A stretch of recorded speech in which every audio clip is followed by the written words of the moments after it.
Champion, nagpapatrol TJ Manotoc. Walang katalo-talo sa 24 na laban. Lahat ng panalo via knockout.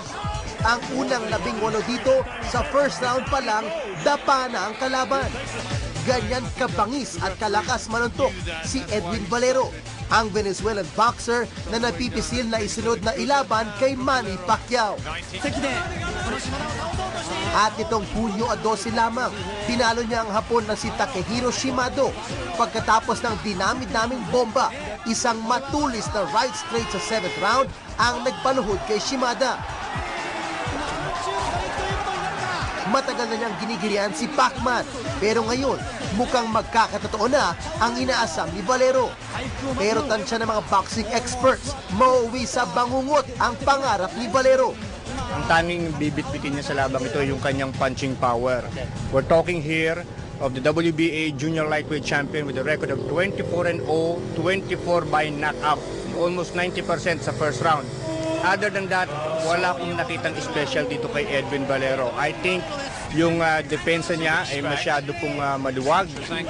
Sabi ko nga, kasing dami ng loopholes ng ozone layer po ang depensa nitong si Edwin Valero. And he has not faced anyone in the caliber of Manny Pacquiao. It is true what Manny Pacquiao said. Edwin Valero has faced nothing but tricycle drivers. Kahit kasi maganda ang record ni Valero, iisa ang puhunan niya, lakas ng suntok. At tingin ng mga boxing expert, paghiharap kay Pacquiao, lilitaw ang kahinaan ni Valero, mabagal kumilos at walang depensa. Bitin na bitin daw si Valero sa galing ni Pacman. Okay, 24 fights, 24 KOs, first 19, first round. But it still remains to be seen. It's all power for Valero, no?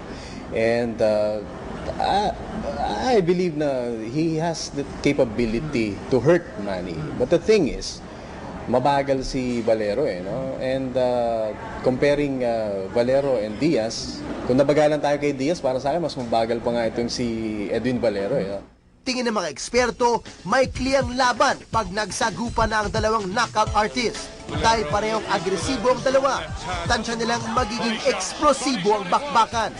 Pero ngayon pa lang, nakikita na nila ang resulta. Papadapain ni Pacquiao si Edwin Valero. TJ Manotoc, Patrol na Pilipino.